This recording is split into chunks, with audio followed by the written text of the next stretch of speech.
Welcome to the Criminologist Podcast.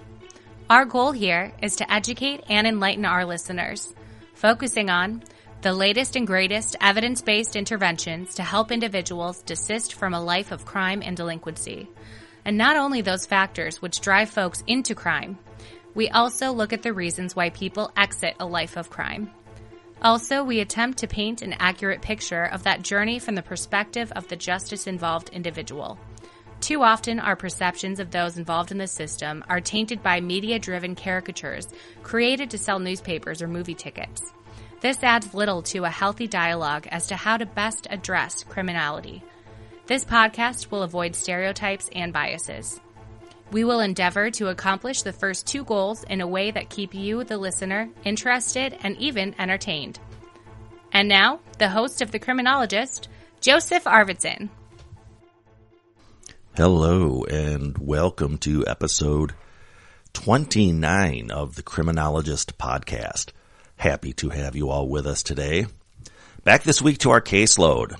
Specifically, we are going to be focusing on client Clarence Brown, also known as High Top. Recall when we last explored his journey, I was actually getting a call from Mr. Brown, who was reaching out to me from jail. After absconding from supervision, a probation violation report was filed with the court, an arrest warrant was subsequently issued, and Mr. Brown was taken into custody. Actually, recall, he was arrested on a new drug charge, and then law enforcement noted my probation violation warrant as well, so he was taken into custody on that too. Again, Clarence was calling me from in custody and asking about his probation violation status. I told Clarence he would be appearing before a judge within 7 business days for a probation violation hearing, and at that time he would be asked to admit or deny the allegations. Now, to recap, he was cited for failing to report to his probation officer as instructed, and also for changing his residence without the knowledge and consent of his probation officer. Finally, you may remember that at the tail end of our last telephone conversation, Mr. Brown indicated that he wished to give up some information in exchange for leniency, possibly related to another one of my clients and her nefarious activities. I speculated that he was perhaps referencing client Elvira Hancock. Elvira has also absconded from supervision, and I suspect may be the individual that Clarence is willing to roll over on here. So that's a recap of where we left off with client Clarence Brown. What I thought I would do before we contemplate his offer and let his legal woes unfold was to do a backstory here. The Marvel and DC comic franchises love a good backstory with their characters, so I thought, hey, why not go back and do a backstory here on The Criminologist? Let's go back in time for the Clarence Brown backstory.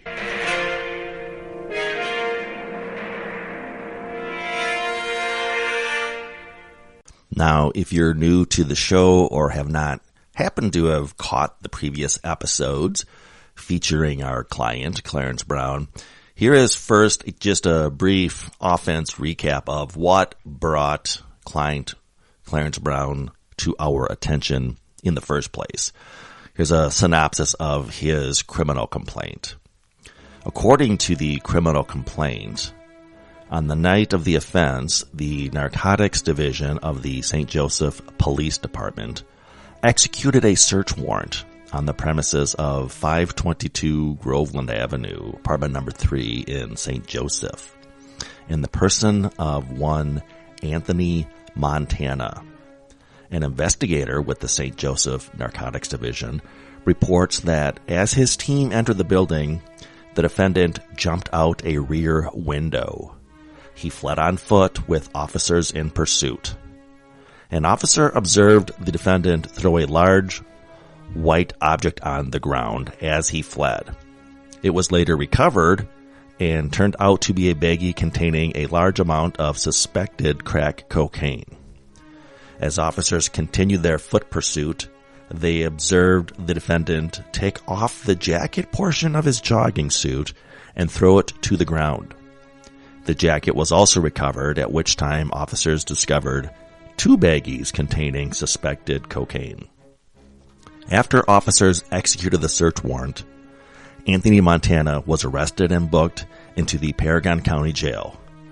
When interviewed by investigators, Montana stated that the defendant came to his apartment to deliver a $20 piece of crack cocaine.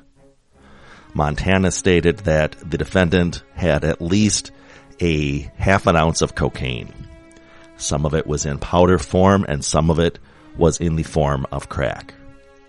As police hit the door, Montana stated that Brown jumped out the rear window.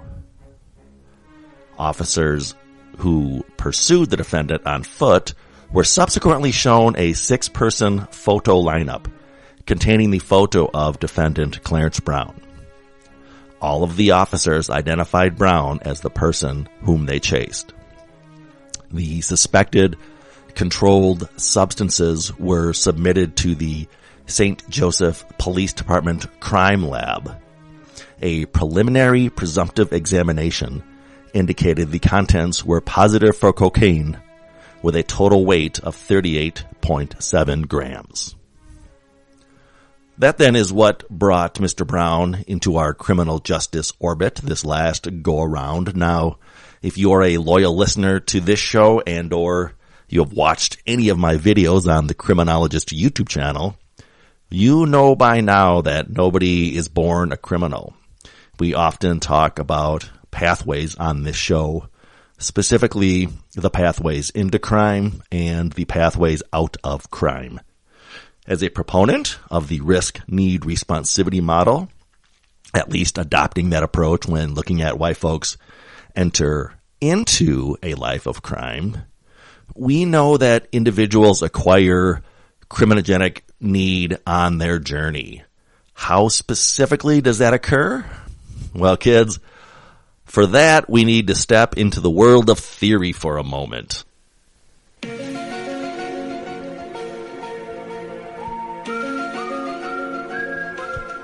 You have often heard me cite the work of James Bunta and Don Andrews, and of course their textbook, The Psychology of Criminal Conduct, now in its 6th edition. So with the help of Clarence Brown, let's unpack some of the theory there. PIC-R and the ABCs, which, not to get lost in the alphabet soup of theories, PIC-R is short for personal, interpersonal, and community reinforcement. And when we talk about the ABCs with behavior, we're talking about the antecedents, which precede the behavior, and then the consequences, which are subsequent to the behavior. So ABCs, we talk about antecedents, behaviors, consequences, really both the same thing, looked at different angles. And let's unpack those and see how these theoretical underpinnings to the risk-need-responsivity model, and specifically the acquisition of risk factors, criminogenic factors, led a young, carefree Clarence Brown to the situation he's in today, sitting in a jail cell on a probation violation warrant.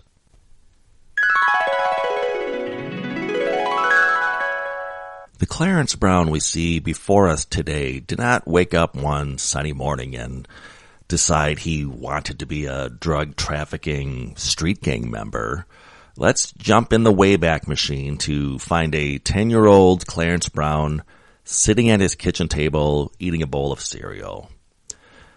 General personality and cognitive social learning theory draws a ton from Albert Bandura's social learning theory, in that the contention is all behavior is learned behavior, including criminal behavior. More to the point, those behaviors are learned through observation, specifically observing the perceived cost and rewards of engaging in that same behavior. whether it is pro-social or anti-social, all of our behaviors, again, are derived from the signaled cost and rewards that we perceive observing others engage in that same behavior. Who then is modeling behavior for a young Clarence in his life? That is, who are the sources of his perceived cost and rewards? Well, he has an older brother who is very popular in the neighborhood. He used to have people over late at night when little Clarence was supposed to be fast asleep. But Clarence could not sleep with all the noise in the house, and he used to quietly sneak out of bed to spy on his brother and his friends. He heard all the laughter, and he wanted to know the source of this merriment. So he snuck out and peered down the hall to the gathering in the kitchen. Lots of smiles, lots of alcohol, lots of what he would later determine was cannabis indulgence, and lots of red attire, that is. His older brother was a member of a blood gang subset. Let's pause for a moment on this scene. Social learning theory speaks of signaled cost and signaled rewards. One need not engage in every single behavior on the planet to make a decision as to the outcomes. We observe others engaging in behaviors, and we see their cost and their rewards, and we extrapolate. We do this throughout life. If you have siblings who you may have grown up with, observing their behaviors, whether it was breaking the household rules or abiding by them and getting rewarded, those rewards and those consequences factored into your decision to engage in that exact same behavior. You yourself don't have to engage in those behaviors because you observe others and their cost and rewards. Back to 10-year-old Clarence, he sees the rewards of staying up late with friends drinking and smoking. He sees the rewards of camaraderie. He sees the rewards of being a member of a tight group of friends, tighter than family. Certainly his family, whose father had abandoned them and whose mother was in and out of jails and detox centers. And cost?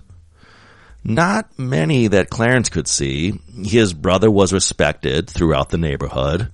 He was popular with the girls. He dressed nicely, had a fast car, always ordered great takeout food, lots of signaled rewards, very little signaled cost. As Clarence gets older, he starts to emulate his brother's behavior. Recall from our Spot the Dog episode that we did a few episodes back that the strongest source of cost and rewards are the ones we give ourselves. This is the P in PIC-R. P stands for personal. So aside from the interpersonal cost and rewards that drive all of our behaviors, we give ourselves the first and most powerful cost and rewards. Before dropping out of school, Clarence is somewhat of a bully to his classmates. He gives himself the reward of power and satisfaction for his bullying behavior. He likes being in control, which is a reward he gives himself. Those rewards far outweigh the cost of guilt or sympathy from the beatings he gives his peers. The scales tip in favor of acting aggressively towards others. Let's move forward in time to junior high school or middle school, as some of you may refer to it.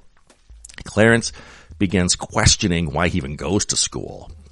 That behavior has lots of costs associated with it and seemingly little rewards. The costs are that it keeps him off the streets, where he's making good money as a lookout for his brother's set. And when he gets arrested as a juvenile for possession, that seals the deal as far as school attendance is concerned. Again, no father in the picture. Mom barely a blip on the radar, so no cost as far as discipline for dropping out. No cost really as to his arrest for the same reasons. As to a reward, It's like a rite of passage with his street crew, a milestone, and antisocial milestone, but a milestone nonetheless. Being placed on probation and assigned a juvenile probation officer is another rite of passage. It's a norm, in fact. Most of his friends have probation officers. There's no stigma attached to it.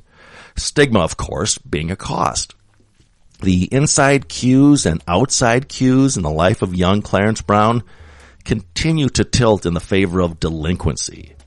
This feedback loop goes on and on and on until it becomes automatic thinking and automatic behaviors.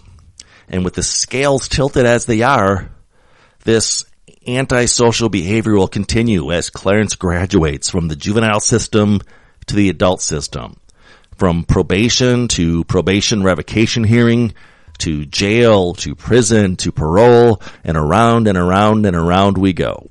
Again, those things which may act as a deterrent or a cost for us have a different effect for Clarence because his scales, if you will, were calibrated a bit differently.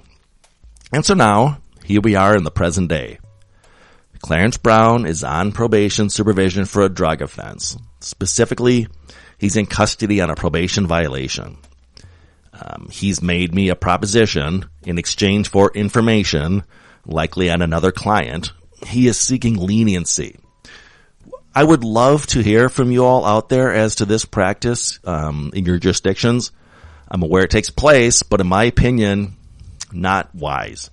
And without getting into all the criminal justice protocols, let's just simply look at this through the desistance lens.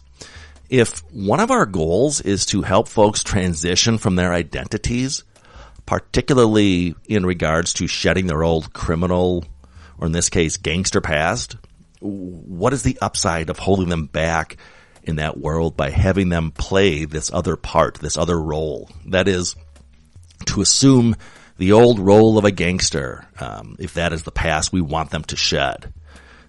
You see my point here? It's kind of like having a client who's struggling with addiction, but asking them to pause in their recovery to hang out with their using friends in their old using settings. That just reinforces that identity. Same with Clarence here. If I were to acquiesce to this, which is not to say I'm not going to keep Elvira on my radar, who, as you recall, has absconded from supervision and who I suspect is up to no good with Clarence.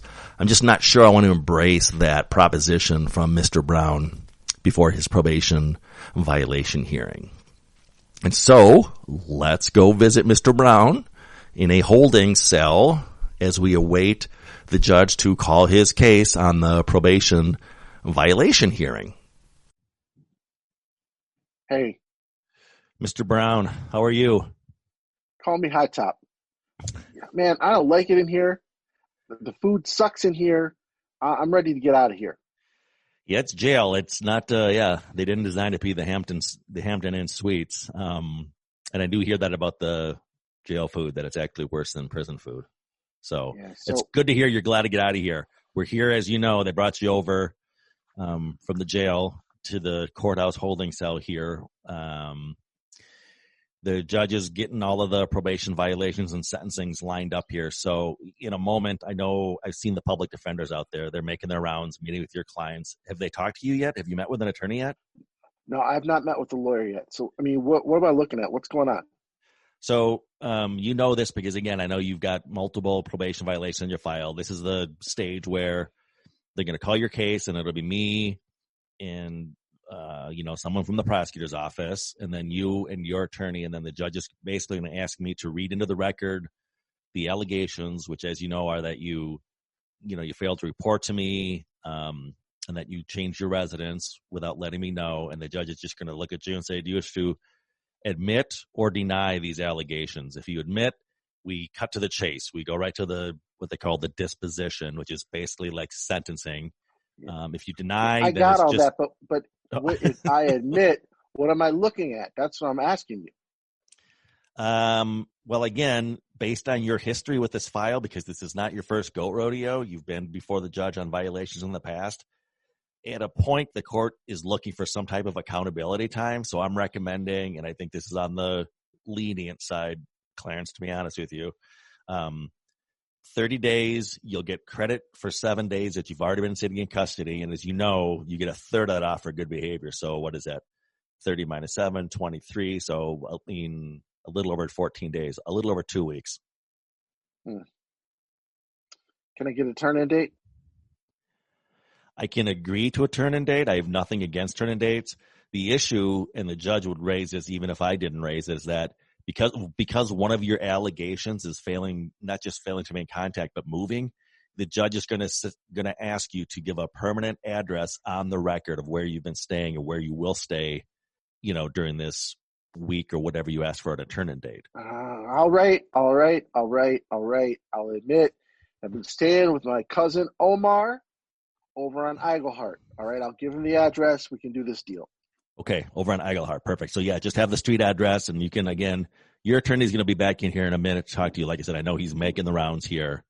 How long am I have to sit here and wait? When is my case going to get called? So the way they do this is they try to, ultimately it's up to the judge's clerk. I know they've got a full docket today or a full calendar. They try to do this based on when each attorney has their clients ready. So whoever your attorney is, they'll start calling his cases or her cases. Wait a minute.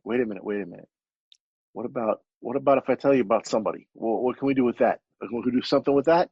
I got some information for you. All right. I know you ran this up the flagpole with me last time when I just called you from in custody. And I know this happens. I'm not naive to the world of criminal justice and law enforcement. I'm trying to help you out. I am trying to help you out. I help you out. You help me out.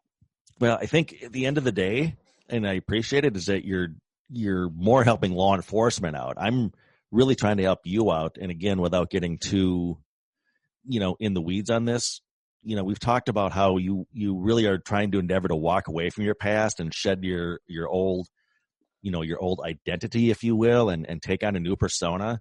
But if I, agree to allow you, and of course we'd have to loop the judge in on this, but to start working with the police again in some type of undercover capacity, that's just, how does that really, again, go towards you trying to become your future crime-free self? It's just thrusting you back into your old world with your old haunts, your old peers, that old lifestyle that I'm trying to get you to walk away from, Mr. Brown. All right. Let's just do this. As soon as my attorney comes in, we'll get it done, all right? All right. And then again, I'm fine with the turn-in date. Give the address on the record, and then again, just make sure you show for court in a week, and then we'll be back on the path of success. How does that sound? All right, but listen, keep your eyes on Elvira. That's all I'm saying. Okay, I will, and I appreciate it. All right, Mr. Brown, we'll see you out there shortly. All right. All right, be well. So now we are up to speed on client Clarence Brown, up to and including his backstory, which hopefully unpacked a little bit of the theory behind the acquisition of those criminogenic variables. I know sometimes it gets a little bit wonky when we train or teach on risk assessment and we talk about social learning theory and PIC-R and the ABCs. And again, those theoretical underpinnings can get a bit wonky. So hopefully that illustrates what's at the core of those really, which is, again, signaled cost, signal rewards from those who model behavior around us. Now, if you really want to go in the weeds, the authors, Bont and Andrews, also talk about the relationship principle, which says that the impact or the density of the effect of that modeling is stronger if the person doing the modeling is respected, admired, cared for, again, like an older sibling, a parent, a peer that you admire or respect. Not so much for people that you don't. So again, that's the relationship principle. And then the structuring principle says that the direction of that influence, pro-social or antisocial, is predicated on the individual modeling being pro-social or antisocial. So in this case, the direction was towards antisocial behavior, whereas a traditional quote-unquote role model, a pro-social role model, can sway pro-social behaviors. in that very same fashion. So full disclosure, I outline these scripts during the week, and I record on Saturday mornings. I wrote this outline during the week, and then if you listen to our episode when I interviewed Jane Mulcahy over in Ireland, she talked real briefly about how she's rewatching the excellent HBO show The Wire, and she's watching it through the lens of trauma, specifically how the trauma witnessed by the officers and the detectives in that show manifest itself in them engaging in destructive behavior as well. The drinking, the philandering with spouses and whatnot. So I'm rewatching The Wire now through that same lens. Thank you, Jane. And I watched the first 4 episodes of season 1 last night, and I was watching specifically the storyline of Bubbles, who is a confidential informant for Kima and subsequently McNulty. And after I'd already sketched out this outline, detailing all the reasons that I was not too keen on Clarence Brown acting as an informant, because again, I thought that it would, hold back his evolution of identity if we immersed him back in that world. Well, I'm watching The Wire, and it's almost a little caveat on my theory here, because Bubbles is also almost becoming more pro-social acting in that capacity. So always good to get different perspectives. If you're not already watching The Wire, you better start, because I'm going to binge through that entire show again. And again, this time watch it through the lens of kind of the stuff we talked about on the show here. Not just the R&R stuff for the justice-involved individuals, but the desistent stuff we talk about, the trauma stuff we talk about, and again, not just from the perspective of the justice-involved individuals, the gangsters and whatnot, but also the police officers. So I would encourage you to go back. I said it once and I'll say it again. The Wire is probably the best show I've ever watched on television, and I've watched a lot of television. So that's a pretty bold statement to make as far as an endorsement for that show. Okay, next week I hope to be back with another fascinating subject matter expert, so please tune in for that. If you would like to contact me, you can do so via email, thecriminologistpodcast@gmail.com. I would love to hear your feedback. If you're not already doing so, please remember you can follow the show on Facebook and Instagram at The Criminologist Podcast. We're uploading new images all the time. That's really a fun way to keep up with the show. You don't want to miss out with that.